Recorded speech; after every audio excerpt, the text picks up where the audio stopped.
কথায় আছে না, ধর্ম যার যার, বড় মা কিন্তু সবার।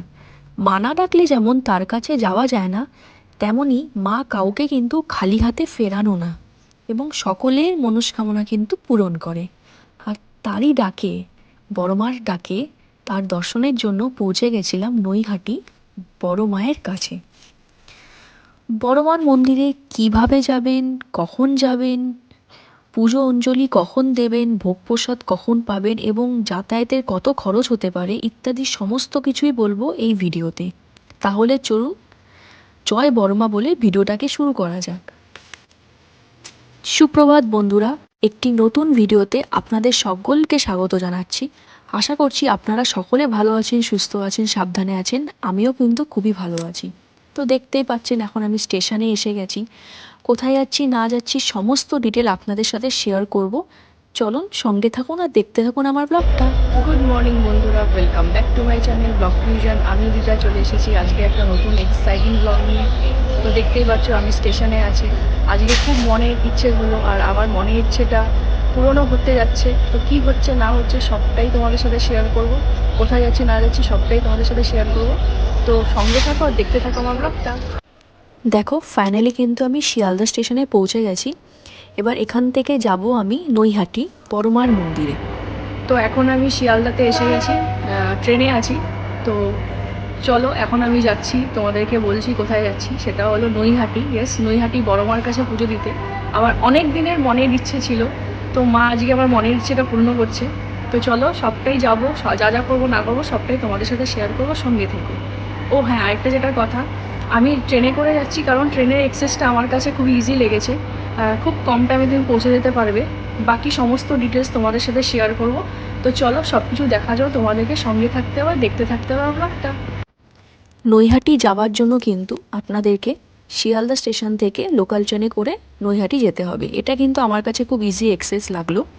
তো আপনারা একটা ট্রেনে চাপলেই কিন্তু সোজা নৈহাটি পৌঁছে যাবেন। অনেক লোকাল আছে, কল্যাণী সীমান্ত লোকাল আছে, নৈহাটি লোকাল আছে, কৃষ্ণনগর লোকাল আছে, গেদে লোকাল আছে, এরকম অনেক লোকাল ট্রেনে করে কিন্তু আপনারা পৌঁছে যাবেন।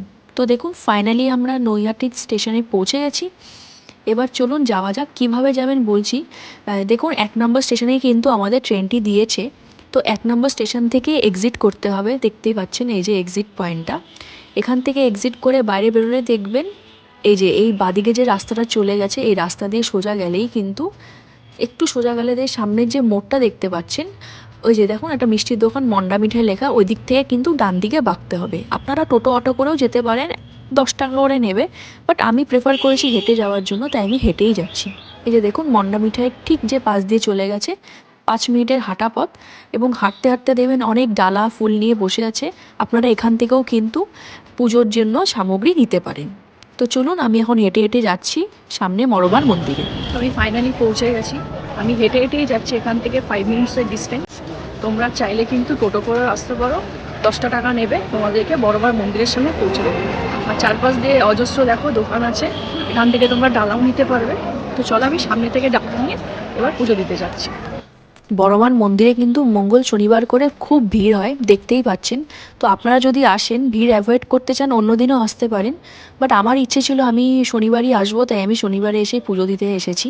আর দেখুন লাইনটা শুধু একবার দেখবেন। এটা কিছুই না, প্রায় 2 কিলোমিটার দূরে গিয়ে কিন্তু আমি লাইন ফাইনালি দাঁড়াতে পেরেছি, ঠিক ঘাটের কাছে। দেখুন কি অপূর্বই যে ঘাটটা লাগছে। তো আমি টাইমিংগুলো আপনাদের বলে দিই। সকাল 8টা থেকে দুপুর 1টা পর্যন্ত পুজো হয়। তারপরে মাঝখানে সময় থাকে আধা ঘন্টা। তারপরে দুপুর 1:30 থেকে 2:30 পর্যন্ত পুজো হয়। তারপরে বিকেল 4টে থেকে রাত্রি 8টা অবধি কিন্তু পুজো হয়। আর সন্ধে আরতি কিন্তু 6টার পরে হয়। দেখুন ভিড়। আমরা যে বিশাল মূর্তিটা দেখতে পাই কালী পুজোতে, ওটারই কিন্তু ছোট মূর্তিটা এই মন্দিরে স্থাপনা করা আছে। তো চলুন ওটারই একটু গল্প আপনাদের শোনাই। তো আজকে বলবো শতবর্ষ পুরানো নৈহাটির বড় মায়ের কথা।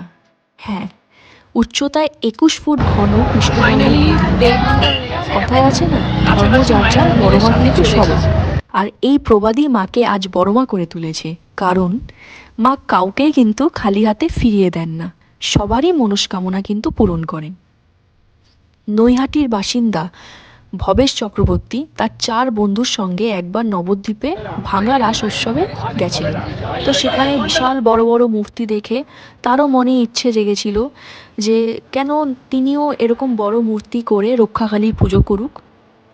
আর যেমন ভাবনা তেমনই কাজ। তিনিও তারপর মনে মনে সেটা ভেবে নিলেন যে এভাবে তিনি পুজো করবেন। আর সেরকম ভেবেই তিনি তৈরি করতে থাকেন সেরকম মূর্তি। তার অজান্তেই কিন্তু তৈরি হয়ে যায় এই 21 ফুটের ঘন কৃষ্ণ আকৃতির মা কালীর এই মূর্তিটি। তারপর আস্তে আস্তে সেটি ভবেশকালী নামেও প্রচলিত হয় এবং পরে সেটা মানুষের সমাগম এত বেড়ে যায়, ভক্তির এতই হয়ে যায়, তারপর এই মূর্তিটি সকলের কাছে কিন্তু বড়মা হয়ে এক নতুন রূপ ধারণ করে। এই হলো ছোট্ট একটি গল্প। আর দেখুন, ফাইনালি কিন্তু আমি ভেতরে এসে গেছি।